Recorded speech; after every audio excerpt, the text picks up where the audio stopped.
যে চীন আমাদের চোখের সামনে কিন্তু দাঁড়িয়ে গেল এত বড় শক্তিশালী একটা রাষ্ট্র হিসেবে।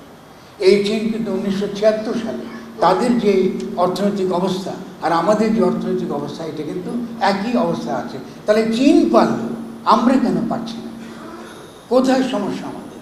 আমাদের সমস্যা হচ্ছে এই যে আমরা এখনো পর্যন্ত রাষ্ট্র কাকে বলে, সরকার কাকে বলে, সৈনিক কাকে বলে, নাগরিক কাকে বলে, এই বিষয়গুলো সম্পর্কে আমাদের ধারণা অত্যন্ত অস্পষ্ট। যে কারণে এর আগে আমরা দেখেছি শেখ হাসিনার আমলে সবসময় জনগণকে সৈনিকদের বিরুদ্ধে ব্যবহার করা হতো এবং সৈনিকদের আবার জনগণের বিরুদ্ধে ব্যবহার করা হতো। আজকে আমাদের প্রথম সকলের প্রতিশ্রুতি নেওয়া দরকার যে এই পুরনো পদ্ধতি যেখানে ফ্যাসিস্ট শক্তি ব্যবহার করে সৈনিকদের ধনীদের পাহারাদার হিসেবে, লুটেরা মাফিয়াদের পাহারাদার হিসেবে, এই অবস্থা থেকে আমাদের বেরিয়ে আসতে হবে। আমাদের জানাতে হবে আমাদের সৈনিকরা জনগণের পাহারাদার। আমাদের জনগণকে বুঝতে হবে সৈনিকরা আমারই ভাই, সৈনিকরা আমারই ভাই, আমারই সন্তান। এবং এই মৈত্রীর ভিত্তিতে যদি আমরা দাঁড়াতে না পারি দ্রুত, তাহলে আমাদের সামনে অত্যন্ত দ্রুত বেগে অনেক বড় ধরনের বিপদ ধেয়ে আসছে। এই বিপদটা আমাদের সামরিক বাহিনীর অন্যান্য যারা আছেন তারা যতটুকু বুঝবেন, তাদের সবার আগে যারা বুঝবেন তারা হচ্ছে আপনারা যারা BGB, border guard. Border guard শব্দটা কিন্তু আমার কাছে মোটেও সম্মানজনক মনে হয় না। আমরা ছিলাম বিডিআর, আমাদের প্রথম ফ্রন্টলাইন ডিফেন্স যারা মোকাবেলা করবেন বুলেট, শত্রু বুলেট, তারা হচ্ছেন আপনারা যারা আমার সঙ্গে বসে আছেন। ফলে তাদেরকে অবশ্যই আমাদের জাতীয় প্রতিরক্ষা ব্যবস্থার অন্তর্গত হতে হবে। তারা যদি স্বরাষ্ট্র মন্ত্রণালয়ের অধীনে থাকে, তাদের কাজ নয় জনগণের পুলিশের অভাবে পুলিশের ভূমিকা পালন করে। এটা কিন্তু কোনো রাষ্ট্র এই কাজ করে না। পৃথিবীতে কোনো রাষ্ট্র সৈনিকদের এইভাবে অপব্যবহার করে না।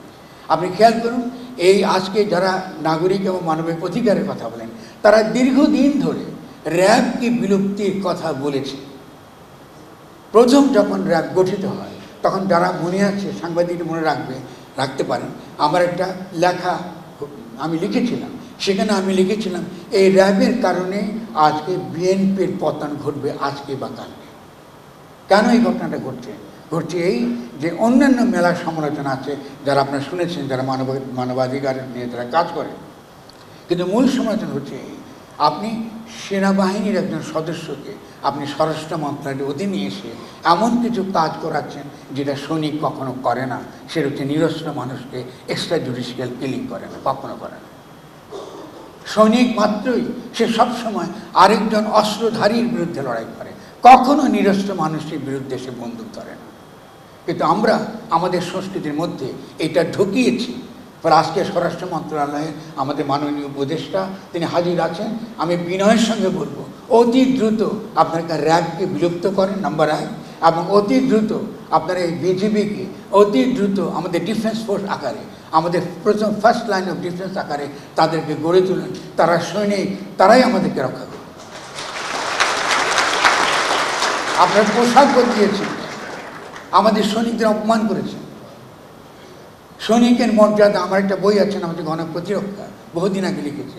সেখানে আমি প্রথম একটা কথা বলেছি, সৈনিকের মর্যাদা যে জাতি বুঝতে পারে না, কথায় কথায় সৈনিকের নিন্দা করে, এই জাতি কখনো বড় কিছু হতে পারবে না। পৃথিবীতে কোনো রাষ্ট্র গঠিত হয়নি, পৃথিবীতে কোনো বড় বড় জাতি কখনো বড় জাতিতে বৃহত্তর সভ্যতার ক্ষেত্রে বৃহত্তর অবদান রাখতে পারেন না যারা গোলামের বাচ্চা হয়ে জন্মগ্রহণ করে। বছর শেষের খুশি নগদে হবে বেশি। নগদ পেমেন্টে নির্দিষ্ট ক্যাটাগরির কেনাকাটায় 300 টাকা পর্যন্ত ক্যাশব্যাক।